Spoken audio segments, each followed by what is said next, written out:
The Guy Dawson Show is live at the World Center of Broadcast Media, WCOBM.com, and we have a message line here. Anyone who's out there watching live, if you want to ask questions of me or Raquel B. Sharper now, or our two guests today, the Wiggins twins. These young men are basketball players at Stanford University, and we're really looking forward to hearing about what's going on in the NCAA. If you want to send them any messages, or Raquel or myself, please type in something. And hey, fellas, it's a privilege to have you as part of the show today. Thank you. Appreciate you having us.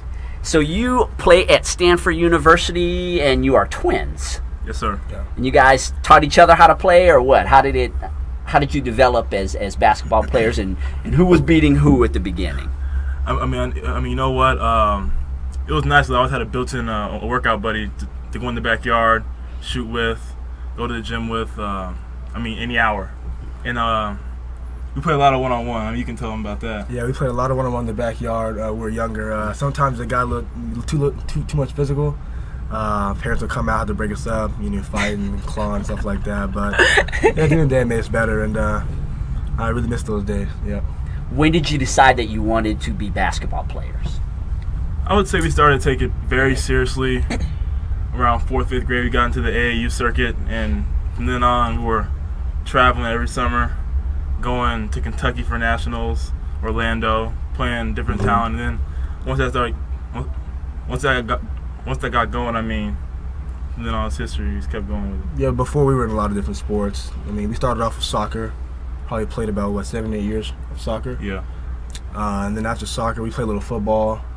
We never dabbled with baseball really, but I think those sports set the foundation for our movement and stuff like that. So it really helped us carry for basketball.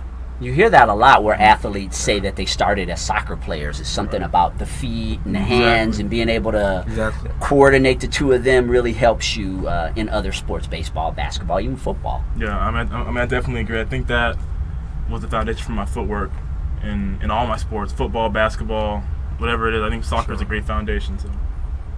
And at what point did you begin to see this as an opportunity for you to be able to go to college? I know you were saying you were in AAU and you were coming up in the ranks. And was it in high school? Were you in middle school when you started thinking maybe I could get a college scholarship doing this? You know what?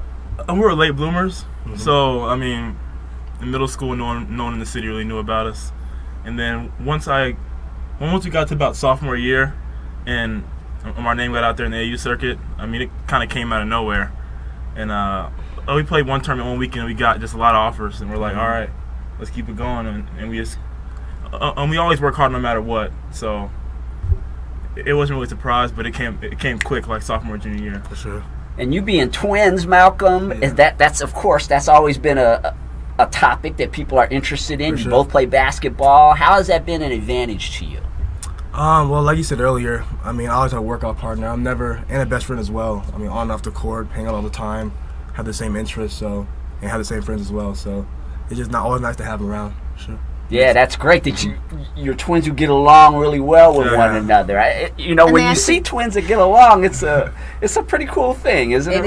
It is. Because they developed that relationship in the womb. Exactly. And see, you guys made it simple to know who's Malcolm and who's Marcus because of the hair. Exactly. Yeah, you got a high fade, confusing either one. Right. Exactly. Yep. Mm-hmm. So and then when you were starting out, because what you said, it seemed to happen overnight. You said boom, all of a sudden people started contacting you, but it's been from the very beginning, from the backyard. Really? Exactly. From the backyard, you two together in the backyard, not even on a court, and then going to the court and being on soccer and doing football and doing all those things that just built up. Absolutely. Exactly. Mm-hmm. And people think that things happen overnight. They think that it doesn't take work. For sure. It takes a long time. It's definitely a process, a marathon. Mm-hmm. So. Yeah. So now you're in school, but isn't school started now? Because my daughter just started college Monday. Well, Stanford's on a different system. It's on quarters. So okay. We have 3 trimesters, and we start September 26th, but Wow. we're reporting back the 14th for like training camp. Training camp, yeah. Right, because athletes normally have to start back sooner. Exactly. Because like my daughter was like, "Oh, I'm going in Dawson. I'm gonna bypass getting the key because I'm in there with the soccer girls." So, Yeah. you know, and she's a cheerleader. Exactly. So yeah. That's perfect. Yeah, and going to Stanford University, I mean, you two are truly student athletes, and I know I had gotten together recently with Marcus, and we were just talking about what it's like being a student at Stanford University and also being an athlete. How do you keep that all together? Because just being a college athlete alone is very rigorous, and then you're going to one of the top 5 universities in the country at the same time. I mean, you know what? That's one main thing. It's all time management. That's true. That's very true. Like my daughter would call me up totally stressed out about her schedule, and I'm really good at time management. And I'm like, okay, baby, breathe. What do you have? Okay, when's it due? Give me the whole thing. Let's look at your days. And then as soon as I do it, she's like, okay, got this. And I mean, those phone calls stopped in like her freshman year. Yeah. So once you've learned it, you're exactly. We're the what same year are with you my mom in? freshman year. I'm gonna be a senior. He's gonna be a junior, redshirt junior. Yeah, but I'll be academically I'll be a 4th year academically though. Okay. So, Okay. Yeah, but we're the same our freshman year with our mom. We call her and be like, listen, we have practice, a research paper due, meetings, lifting. we're traveling. Can you Help! Yeah, And, we're the same way. And always call mom because I can tell you this. We always do. Always. It makes us feel good. Any We're hour, like, too. we're needed. Yep. It doesn't Absolutely. So what's a typical day like during the season? Let me get some. Oh yeah, you got it. Well, wake up 6:30, weights for like an hour and a half. Go to train table, get breakfast. Go to class from about 9:30 to 12:30. You might have two classes. Then 12:30, you call in some food and get it. Eat it in the locker room. 1 to 4 practice, and then you got recovery after that for like 45 minutes, and then after that you go to train table dinner. Then you go back to the room, do homework, Get that work done. Yeah. and then you chill if you can for like 30 minutes If to you an hour, can. Yeah. and then go to sleep and you do it all over.